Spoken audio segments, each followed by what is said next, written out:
Hi class, sorry about the interruption. My phone ran out of storage space. But I believe the point that I was making was I was talking about opponent process theory.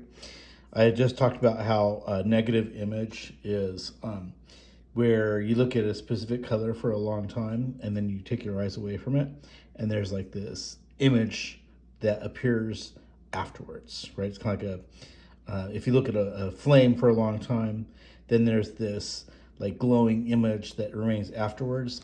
That's what this negative after image is. The idea is that the reason why it happens is because you'll be looking at one color for some amount of time, right? So you'll have cones that'll be processing one color for an extended period of time. After a while, those cones will become fatigued, and so they'll kind of give in, and other cones will be activated. And it's those other cones being activated that causes you to see that after image. So an example of this is if you're not really familiar with what I'm talking about, you may be able to like generate an after image yourself. The way you can do it is take a look at this version of the American flag and try to spend like a good 30 seconds focusing on this white dot right here, right? So for like 30 seconds, do that. And then afterwards, when you look away from it, you should be able to see like a different version of this flag. And it should be like the typical version that you're used to seeing, the red, white, and the blue, right? And the way that's going to happen is here you've got these black bars. Those black bars are going to show the negative after image of the color white. Same thing with these green bars. Their after image is going to show up as red. And so then you've got this yellow space here where the stars are.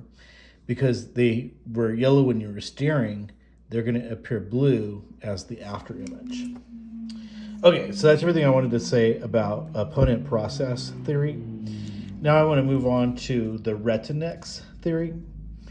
And this theory basically has to do with the idea that you can like look at an object under different light conditions. So for instance, you could look at a Rubik's Cube when there's a bunch of yellow light in a room versus a Rubik's Cube when there was a bunch of blue light in a room. The idea that this theory is getting at is that despite the type of light in the room, you retain a sense of what any part's color is, right? So say for instance, this yellow part right here, regardless of whether it's in this yellow lit room or the blue lit room, you still retain the sense that that's yellow in that little square right there. Why does this happen? Well, according to Retinex theory, color is determined by reflectance. Right. What's meant by this is when you're processing color inside your brain and you're thinking, okay, what color am I looking at? The brain is going to use both the retina and the cortex to figure that out. They're going to work together, right? So the retina is that area of the eyeball where the sensors are, right, where the receptors are. And the cortex is that larger part of the brain, right? That's the cortex. And it's going to further process what the retina sees. One thing it's going to do is it's going to take a look at, as the retina is getting all these different light rays coming into the eyeball, are there different parts of the retina that are receiving different types of light or different angles of light? Or how has the retina seen an object in one kind of light versus in a different kind of light? That information might be stored in the cortex, right? So the two are going to work together to try to give you a sense of like what a constant sense of a color is. And so in that sense, we're saying that context is going to influence color. Context being the color in the room. If it shades a color in a certain way, it's going to suggest that the color is that certain color. But then it's also going to use the cortex. What do you remember about seeing that object in the presence of different types of lights? Okay, so that's my explanation of the Retinex theory. Now I just want to talk a little bit about color blindness. Right, so color blindness is when you have an individual who is incapable of distinguishing certain types of colors.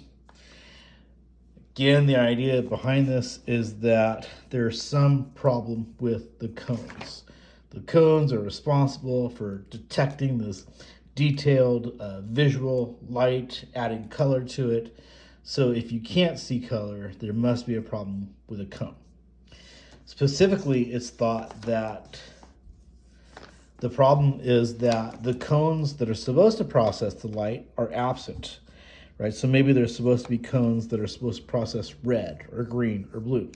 And for some reason, the brain just did not create those cones. And so that's why the person cannot see those colors. Another reason why it might happen, though, is those cones are present, but they're faulty.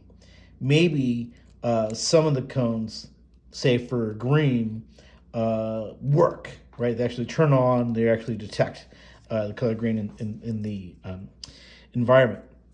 If there would be the faulty ones, though, that don't turn on, don't do the job of detection. Another way that a cone could be faulty, though, is the cone could be meant to identify a specific color, but its faultiness is that it ends up identifying other colors. Okay, now as far as when this does happen, what is the most common type of color blindness that it can occur? The most common that we see is where an individual cannot distinguish red from green, right? So they look at the two and they just kind of blend together.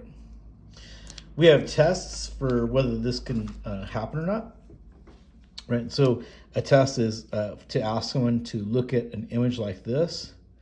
You're seeing that you've got a bunch of dots in here, two basic colors, right? So there's a theme of a green color versus a theme of a red color. The area where you're seeing the green, if you have normal vision, should look like the number 74, right? So you got the top part of the 7 here, the rest of the line that makes the 7. Over here you got the 4, part of the 4 going like that. And so if you are able to see that 74, even if it's really faint, at least make it out just a little bit, then that suggests that you don't have any issues with color blindness. However, if you do have color blindness, then the way that this is going to be distorted is that instead of you seeing a 74, you're more going to see a number like a 21, right? And the reason why it's going to happen is because in these little areas here where the greens aren't as dramatic, for the colorblind person, they're going to just get washed out. Okay, so that's this interesting look at different theories of color and vision. Now, I just want to finish up this lecture by continuing to talk about the neural pathway that vision takes in the brain, right? So when we talk about the neural pathway, we're talking about the eyeball being the first place where vision's occurring. We said that light's going to travel into the eyeball, and then it's going to touch receptors here at the back on the retina. Those receptors are made up of rods and cones. They're going to pick up these favorite kinds of light. Then that information that they collect is going to be sent back to the back of the eyeball. So I want to pick up from there in talking about where that information is going to go from there. We can talk about it. So if you take a look at this diagram on this last page, right, we're seeing the major pathway that the information takes outside the eyeball. So the light has come in, it's passed through the iris, the pupil, the cornea of the lens, it's gone through all this tissue here, it's touched the retina at the back, the retina's got the rods and the cones, then the rods and cones make contact with those other types of cells like the bipolar cells and the ganglion cells. Remember that we said that the ganglion cells are the ones where they're the cell bodies right here, and then their axons exit the eyeball, right? So ganglion cell axons exit the eyeball out of that optic nerve. So here then, we're seeing that we've got this part of the brain behind the eyeball referred to as the optic tract. And that optic tract is basically those ganglion axons traveling from the back of the eyeball to this spot here in the brain, referred to as the lateral geniculate nucleus. We could think of this part as like a relay station, in the sense that it's a part of the brain where a bunch of information is coming in. It's going to receive information from different parts of the body that are communicating information in terms of the five senses. But specifically here, we're saying that this part is going to receive the vision information. Now let's remember that we're referring to this part as the lateral geniculate nucleus, but it is inside of another part that's about right here that we've talked about in the past, right? And that part is the thalamus. We said that the thalamus was one of those parts that existed on the brain even when the brain was just the old brain, right? It was the thalamus, like about right here. And we said that the thalamus was responsible for processing information via most of the five senses. It doesn't process smell, but it does process the other four senses. So that's what's happening here. The lateral geniculate nucleus is part of the thalamus that's processing this sensory information. Once that information has been processed here in this relay station, then the information is going to continue to be sent further into the brain, specifically into this region here, referred to as the primary visual cortex, right? So now here is where the next type of processing is going to occur. By the way, what's connecting the primary cortex and the lateral geniculate nucleus is this thing called the optic radiations. And these optic radiations are basically more neurons, axons. But now it's axons stretching from neurons here in the lateral geniculate nucleus all the way to the primary visual cortex. Okay, so we're saying that primary visual cortex is going to continue to process this visual information. What we want to see is, well, how is it going to do that? And I'm showing you that here in this next diagram. To begin with, we're saying that this area back here is our primary visual cortex. We want to note that it's made up of two general sections, this section called V1 and V2, where V1 is the primary visual cortex area. Reason why we would say that is that's where the initial processing is going to occur. Once that initial processing happens, then it sends out information into this other area, the V2 section, right? So that we could say that that's where the later processing is going to occur.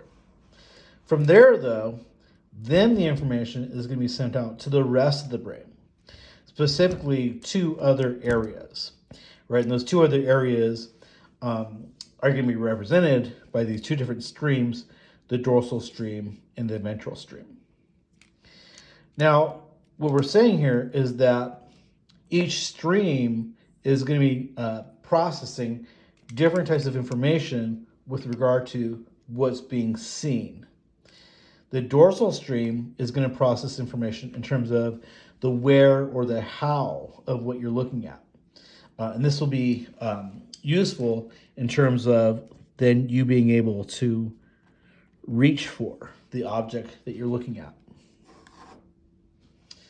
With regard to the ventral stream, though, the information that you're getting about the thing that you're looking at here is that you're getting information on what it is that you're looking at. So here, you're getting information in terms of you being able to recognize what it is that you're looking at. Now, I would like to note that we're talking about these different brain regions giving us different types of information about this thing that we're analyzing.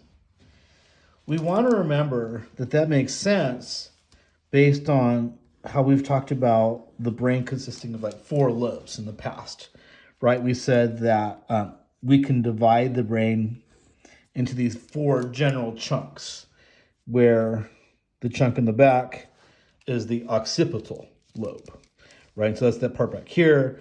We see that the occipital lobe was responsible for processing vision. So it all makes sense that we're talking about this chunk back here then. The thing that we want to see, though, is that as far as these two pathways, the dorsal streams pathway is going into the parietal lobe. And the thing that we said that the parietal lobe does is it processes your sense of touch. And so that's why it makes sense then that you're getting a sense of where something is, how it's there, and how you can reach out for it. The ventral stream, on the other hand, its pathway is dipping into the temporal lobe. Now, the thing that we said about the temporal lobe is it's primarily responsible for hearing. But the other thing that we want to know is that the temporal lobe also consists of this ancient stuff that we've talked about in the past, like the hippocampus, right? We've said that the hippocampus is where memories are formed. And so it makes sense then that if memories are formed here, it's helping you to figure out how to recognize things. Like, have you seen that thing in the past? Let me make one final note about how this is kind of interesting. Well, before I go to the final note, let's just note that then there also is the fourth lobe, the frontal lobe, and the frontal lobe basically then kind of further brings everything together. But we'll talk about that in a future chapter. The last thing I want to leave off with, though, is that we've just talked about this temporal lobe area down here, right? We're saying it's the bottom area of the brain. It's responsible for recognizing what we see. That's interesting because in that area, there also is this little part here called the fusiform gyrus, right? So it's part of this area in the temporal lobe where we recognize stuff.